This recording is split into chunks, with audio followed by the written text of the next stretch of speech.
طالبان کرکټ هیواد ته ویاړ نه بلکې پیغور دی. نبی او لوبغاړو ته غبرګون. سلام ستړي مشئ. پوره جزئیات په سوله ټي وي کې راسره وګورئ. وروسته له هغه چې یوې ادارې د پخواني ولسمشر اشرف غني نوم د کال د فاسدو اشخاصو لیست کې راوست، نو د افغانستان کرکټ لوبډلې مشر محمد نبي او څو نورو کرکټ لوبغاړو د اشرف غني سره خپل ګډ انځورونه پر ټولنیزو رسنیو باندې د ملاتړ په پار خپاره کړل چې دا کار یې د طالبانو د قهر سبب شو. د طالبانو د حکومت یو غړي عبدالستار سعید د نبي او نورو لوبغاړو د اشرف غني سره د خپاره کړیو ګډو انځورونو غبرګون کې وویل چې کرکټ د هیواد لپاره ویاړ نه بلکې پیغور او شرم دی. سعید یاده کړه چې کرکټ اصلا د انګریز د مستعمراتو لوبه ده، نه د انګریز ماتونکو افغانانو.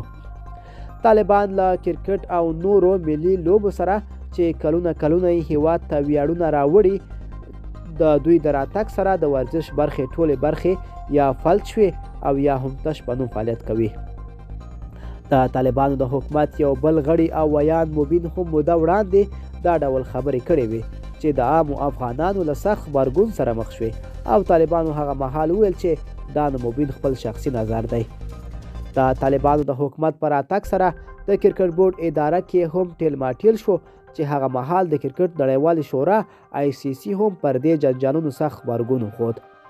د کرکټ لوبغاړو اوس هم په نړیوالو کرکټ ډګرونو کې خپلې لوبې د ملي سرود درې رنګه بیرغ او د جمهوریت تر لوګو لاندې ترسره کوي چې دا کار د ډیرو افغانانو د خوښۍ سبب کیږي.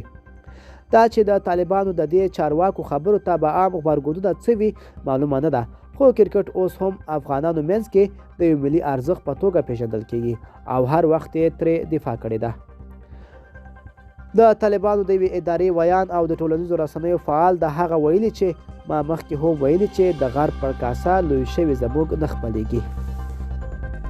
ملګرو که تاسو هم د دې ویډیو په اړه څه نظر لرئ موږ سره کمنټ کې شریک کړئ او د لا ښکلو ویډیوګانو لپاره زموږ سوله ټي وي چینل سره پاتې شئ. تر بلې ویډیو ښه وخت ولرئ.